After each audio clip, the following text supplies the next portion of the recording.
네, 안녕하세요. 저는 1교구 24목장 이사라 집사입니다. 지난 여름에 전도사님으로부터 간증에 대한 이야기를 들었습니다. 어떤 간증을 해야 할까 부담이 컸지만 너의 삶의 모든 것이 간증인데 뭘 그렇게 걱정하고 부담스러워하니? 라는 친정엄마의 말씀에 저의 삶을 되돌아보며 용기를 내어 간증을 준비하였습니다.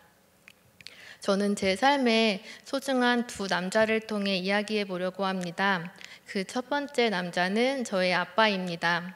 제가 태어났을 때 부모님은 신학대학 4학년생 25살의 젊은 전도사 부부셨습니다. 저희 아빠는 시골 지역의 목회 비전을 품고 첫 개척으로 오산의 한 마을에 비닐하우스를 교회로 직접 리모델링하고 돌도 안 된 저를 유모차에 태우고 마을을 돌며 예수님을 믿으세요 하는 노방정도를 하셨다고 합니다. 그렇게 저는 부모님의 개척교회 동역자로 삶을 시작했습니다. 이곳저곳 시골 마을에서 개척교회 목사님 딸로 성장하다 보니 신앙생활은 당연한 것이었습니다. 그리고 제가 초등학교 입학할 때쯤 천안에 마지막으로 개척을 하셨고 지금도 시골의 작은 교회 목사님이십니다. 제가 성인이 되었을 때 어떤 믿음을 가져야 하는지 아빠에게 질문을 드렸습니다. 그때 순종, 순복이라는 말씀을 주셨습니다. 하나님 앞에 온전히 순종하는 삶을 살기를 바란다는 말씀이셨지요. 생각해보면 아빠는 저에게 순종하는 믿음을 갖게 하려고 늘 노력하셨습니다. 저희 아빠는 누구나 부러워하는 멋지고 자상한 아빠십니다. 그런데 목사님이시다 보니 믿음에 있어서는 정말 엄격하십니다. 처음으로 부모님 곁을 떠나 대학교를 다니기 위해 서울에 자리 잡았을 때 아빠는 저에게 부탁을 하셨습니다. 결혼하기 전까지 힘들더라도 주일은 꼭 본교회를 섬기거라 하는 부탁이셨습니다. 헌신의 손길이 늘 부족한 시골교회에서 함께 예배하고 맡은 바 사명을 감당하는 것은 당연한 것이지만 사실 대학에 진학하면 근처의 큰 교회에서 믿음 생활을 하고 싶은 마음도 컸습니다. 하지만 아빠의 말씀이 잘못된 것이 없기에 순종하였습니다. 그렇게 매주 서울에서 천안까지 지하철을 3시간 가까이 타고 주일 예배를 드리러 갔습니다.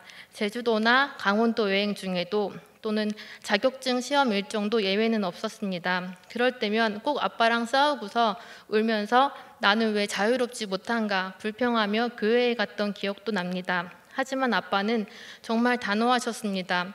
주일은 너의 사정에 맞춰 다른 교회에서 예배를 드려야 하는 정말 어쩔 수 없는 사유가 너에겐 아직 없다는 것이었습니다.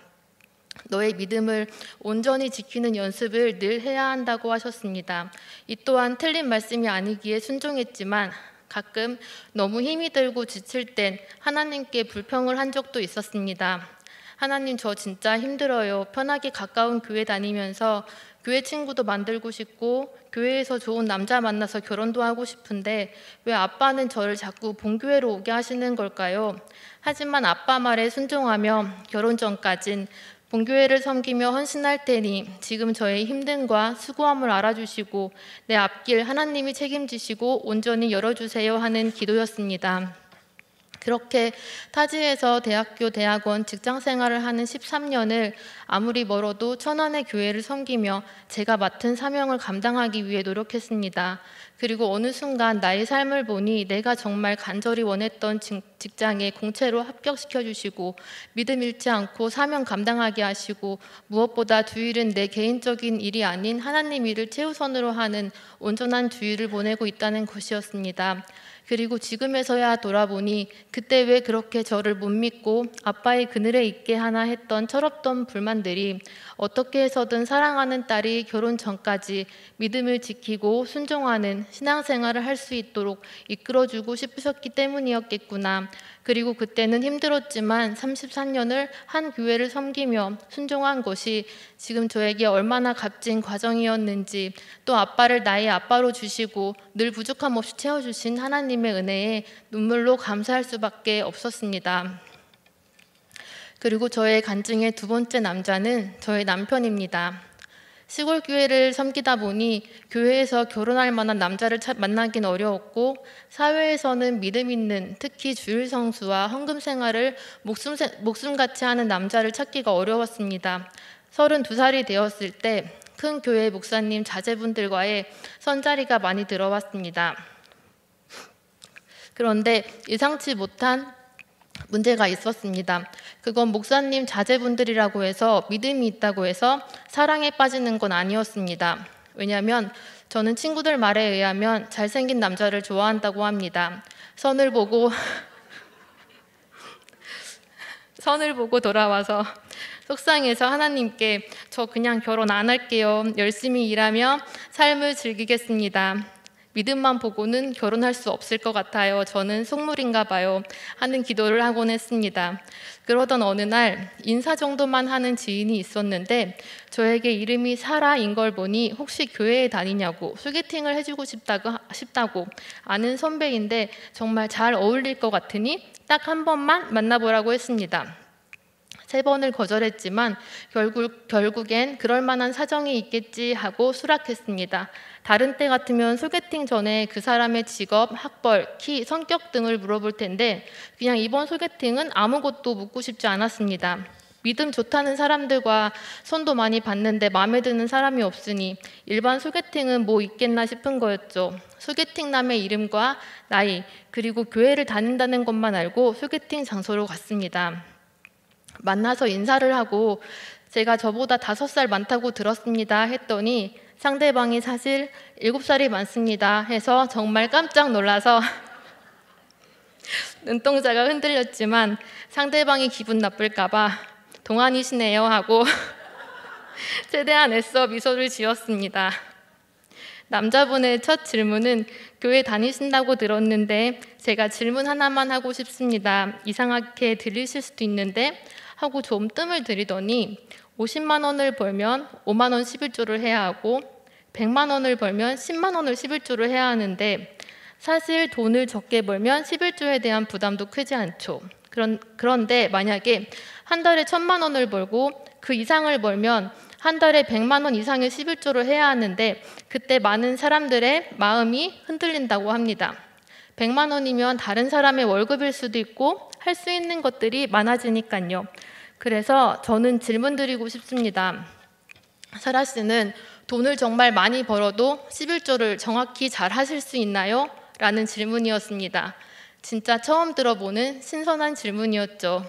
이상한 질문일 수도 있는데 그 순간 아주 잠시 정지 화면이 되면서 아, 이 사람인가? 이 사람이랑 결혼을 하면 되나?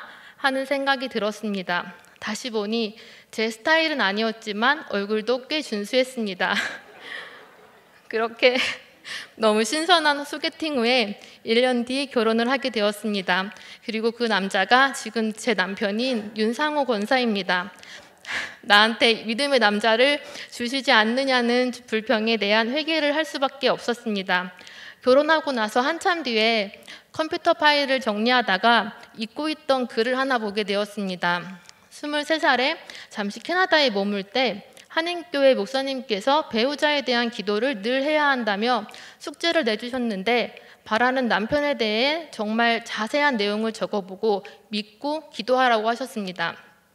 그 일부를 말씀드리자면 신앙적인 면에서는 새벽 예배를 포함한 모든 예배를 드리고 11조 및 헌금을 잘하고 리더십이 있으며 무엇보다 하나님을 두려워하며 등등 인간적인 면에서는 믿음의 가정에서 자랐으며 술, 담배를 하지 않고 훈남이며 코가 높고 눈이 너무 크지 않으며 착하지만은 않고 화낼 줄 알고 책임감이 강하고 마마보이가 아니고 등등 자세히도 써서 A4 용지 한 장을 가득 채웠습니다. 읽다 보니 저희 남편 윤상호 권사와 대부분 일치하더군요. 물론 키 180에 쌍꺼풀 없는 눈을 놓고 기도한 것은 이루어지지 않았습니다. 그리고 내가 너무 자세하게 많은 것을 놓고 기도해서 하나님께서 그런 합당한 사람을 찾느라 서로를 만나게 하는 시간이 좀 걸리셨나 하는 웃음이 나기도 했습니다. 결국 저의 결혼 또한 오랜 기도의 응답이었음을 간증합니다. 또한 저의 엄마는 남편도 남편이지만 시댁에 대한 기도를 많이 하셨다고 합니다. 그리고 얼마나 엄마가 기도를 많이 하셨는지 시부모님 윤장근, 윤한순 권사님을 만나게 하셨습니다. 친구들이 왜 너는 시댁에 대한 불만을 공유하지 않느냐고 이야기도 하고, 시부모님과 같은 교회를 다니면 불편할 거라는 질문도 정말 많이 받지만 시댁조차도 기도의 응답이어서 정말 감사할 뿐입니다. 언젠가 저도 아들이 결혼을 하면 누군가의 시어머니가 될 텐데 꼭 저는 저희 어머님과 같이 모든 일에 기도로 함께해 주시는 믿음의 시어머니가 되고 싶습니다. 결혼한 지 벌써 5년이 되었습니다.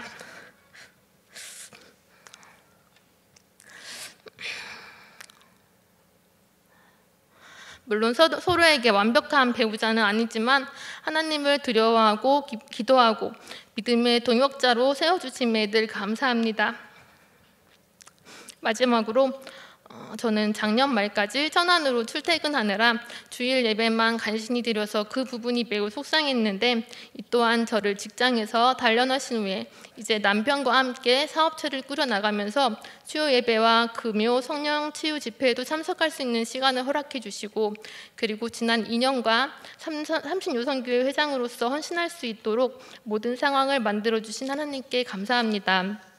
현재 저의 기도 제목은 남편 사업을 도우면서 겪게 될 많은 상황들이 있겠지만 좌절하지 않고 교만하지 않고 항상 기뻐하고 기도하며 감사하는 부부로 하나님 앞에 순복하며 온전히 쓰임받길 원하는 것과, 그리고 둘째 아기를 위한 기도입니다. 첫째 때와는 다르게 반복적으로 유산하는 과정 속에서 정말 많이 힘들었는데 하나님이 주시는 생명의 축복이 당연한 것이 아닌 얼마나 귀한 것인지를 깨닫고 회개하며 기도하고 있습니다. 하나님께서 가장 적합한 때에 우리 가정에 주실 것을 믿고 또다시 간증의 자리에 서게 되기를 기대합니다. 부족하지만 저의 간증을 들어주셔서 감사합니다.